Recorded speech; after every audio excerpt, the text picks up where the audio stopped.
ចេញពីពន្ធនាគារស្ត្រីវ័យក្មេងម្នាក់លាតត្រដាងអំពីផលកម្មនៃចំណងស្នេហ៍ក្នុងវិថីគ្រឿងញៀនយុវតីដ៏ស្រស់សោភាម្នាក់នៅខេត្តកំពង់ធំក្លាយជាអ្នកទោសពីបទល្មើសគ្រឿងញៀនដោយស្ត្រីវ័យក្មេង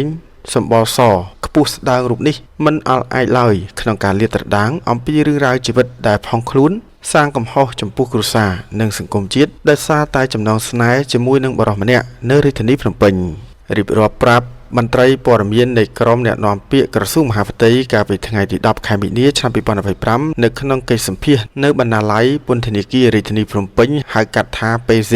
សភាជាឈ្មោះជំនួសបានរំលឹកថាដំបូងឡើយនាងបានបើកចិត្តទទួលយកក្តីស្រឡាញ់ជាមួយនឹងបុរសម្នាក់ដែលជាកូនអ្នករស់នៅភ្នំពេញរហូតប្រែពីអ្នកស្គាល់គ្នាធម្មតាទៅជាសង្សារដែលលេងជាមួយគ្នាទាំងយប់ទាំងថ្ងៃសុភាអះអាងថា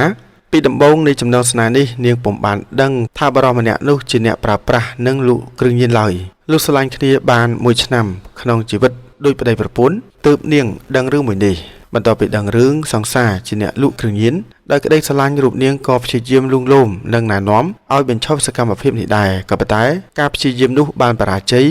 និងបានថែមទាំងផ្ដល់លទ្ធផលផ្ទុយមកវិញពលគឺបរិសុទ្ធជាសង្សារបញ្ចុះបញ្ចូលរហូតឥទ្ធិពលនៃក្តីស្រឡាញ់ធ្វើឲ្យនាងសម្រេចចិត្តដើរលើផ្លូវនេះជាមួយនឹងសង្សារទីបំផុតផ្លូវអន្តរាយនេះបានមកដល់ទីបញ្ចប់សមត្ថកិច្ចបានស្រាវជ្រាវនិងឈានដល់ការចាប់ខ្លួននាងនិងសង្សារព្រមទាំងបពពួកជាបន្តបន្ទាប់នាងថាខ្ញុំលក់សម្រាប់អ្នកដើរលេងយប់ជាប្រចាំរហូតដល់បាយធ្លាយក៏ត្រូវសមត្ថកិច្ចឃាត់ខ្លួនបញ្ជូនទៅតុលាការពេលនោះនាងខ្ញុំមិនហ៊ានប្រាប់ឪពុកម្ដាយឲ្យបានដឹងរឿងនេះទេដោយសារអ៊ីនខ្មាស់លុះពេលខ្ញុំឃុំខ្លួននៅពន្ធនាគារទើបគាត់ដឹងនៅព័ត៌មាននេះនាងបានបន្តទាំងទឹកភ្នែកថានៅពេលដែលខ្ញុំត្រូវឃុំខ្លួននៅក្នុងពន្ធនាគារពេលវេលាមួយដែលខ្ញុំនឹកឃើញមុនគេគឺឪពុកម្ដាយនិងដំបូន្មានដែលគាត់ធ្លាប់ព្រាមប្រដៅគ្រប់បែបយ៉ាងហើយគាត់ធ្លាប់បានហាម5មិនឲ្យខ្ញុំឡើងមកធ្វើការនៅភ្នំពេញទេក៏ប៉ុន្តែខ្ញុំមិនព្រមស្ដាប់គាត់និងជឿតាមការលួងលោមពីសង្សារផងទើបទទួលលទ្ធផលបែបនេះឆ្លងកាត់នៅបទពិសោធន៍សភាក៏បានបង្ហាញនៅភាពសោកស្ដាយរកកំហុសឆ្គងព្រោះតែមិនស្ដាប់បង្គាប់ទើបធ្វើឲ្យខ្លួនមានវបដិសារីរហូតដល់សប្តាហ៍ថ្ងៃនេះនារីរូបនេះបានបន្ថែមថា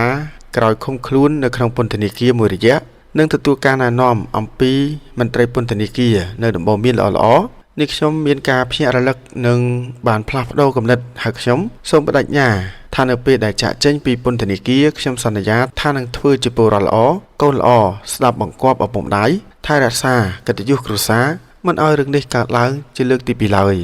រៀបរាប់ទាំងអ៊ូដើមកទាំងទឹកមុខក្រហមនារីដែលចាញ់បោកការលួងលោមរបស់សង្សាររូបនេះបានលើកដៃសំពះខមាទោសអ្នកមានគុណរបស់ខ្លួនពីចម្ងាយនិងបានផ្ដាំផ្ញើដល់បងប្អូនទាំងអស់សូមកុំជ្រើសរើសយកមុខរបរនេះដូចនាងខ្ញុំធ្វើឲ្យប៉ះពាល់ធ្ងន់ធ្ងរដល់ខ្លួនឯងគ្រួសារនិងសង្គមជាតិទាំងមូល